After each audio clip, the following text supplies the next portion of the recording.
Çmimi i arit ka shënuar rënje të konsiderueshme në tregjet botërore. Metali i çmuar për dorëzim të mënjëhershëm i njohur si ari spot ka rënë më 3.9% nga niveli rekord prej $4.114 për oncë pas mbylljes së tregjeve evropiane.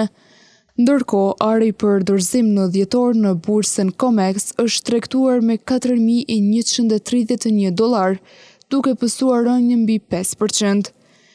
Një nga argjendarët që ka takuar sot ekipi ynë është shprehur se arsyeja kryesore e kësaj rënje lidhet me relaksimin e marrëdhënieve politike dhe ekonomike mes Shteteve të Bashkuara dhe Kinës. Ai thotë se edhe më herët tensionet tregtare dhe frika nga një përshkallëzim i mundshëm kishin rritur kërkesën për ar, por për përmirësimin e marrëdhënieve ndërmjet dy fuqive ekonomike, kërkesa është ulur ndjeshëm, duke ndikuar drejt për drejt në rënjen e çmimit sipas tij.